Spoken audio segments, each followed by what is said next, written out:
J'ai vu des spectacles de marionnettes quand j'étais petit en maternelle, des histoires d'enfants pour nous faire peur, pour nous faire rire. Et là, c'était des grandes marionnettes sur un grand plateau.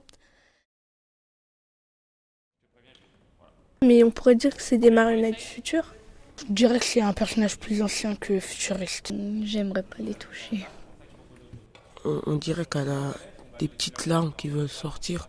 On voit qu'elle a des cheveux en forme de spaghetti. Sur les joues, les signes, ça ressemble à des fleurs, comme ce qu'on met sur les mains au Maroc du henné. Ah, les yeux, on dirait des yeux de ours. On a l'impression qu'elle est effrayée. Bah, c'est comme s'il avait des blessures. Chaque fois, il rajoute des couches. Quand ça s'abîme. Je sais pas comment dire, mais on dirait il reprend une nouvelle vie. Parce que sa peau elle change. Nous n'avons pas l'intention de rester ici. Le petit que vous voyez là va s'établir en France, étudier et devenir quelqu'un.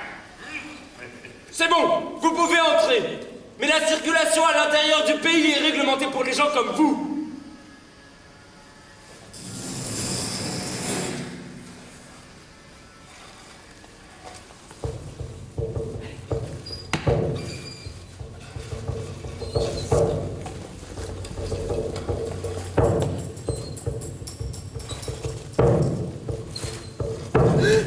Allons, il ne faut pas avoir peur des ombres, petit Romouchka.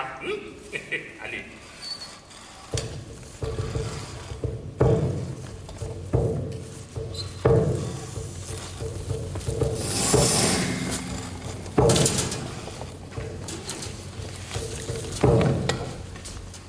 Règle numéro 1, vous aurez un quartier établi.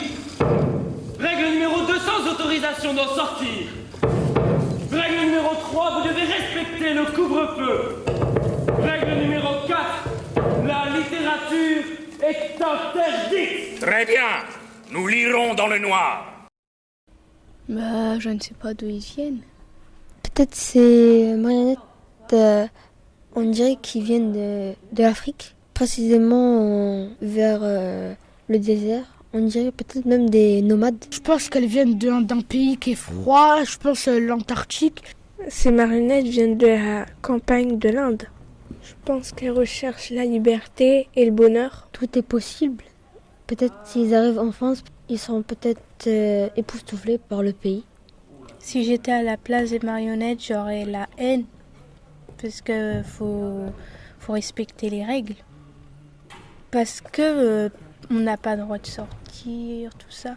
Bah, on dirait un peu comme à l'époque en Allemagne, quand ils gardaient les juifs dans des camps de regroupement, quelque chose comme ça. Et ils leur interdisaient beaucoup de choses. Et ils mettaient les mères et les enfants d'un côté et les hommes de l'autre. Qu'est-ce qu'il y a, maman? Rien. Mon fils. Mon fils. Il faudrait... Tu ne peux pas rester le plus beau des enfants du monde toute ta vie, hein? Non. Dans le pays où nous allons, il faudrait te trouver ton talent caché. Hein? Quelque chose. Tu as du génie, c'est une certitude. Un don exceptionnel. Mais le tout est de deviner quoi. Bon. Alors, qu'est-ce que tu aimerais être, mon petit? Je sais pas, moi. Allez, ce que tu veux, tu es libre, mon fils. Ah, si, je sais. J'aime bien les couleurs, j'aime bien la peinture. Ah non, hein, pas la peinture. Si jamais tu as du génie, ils te feront crever de faim.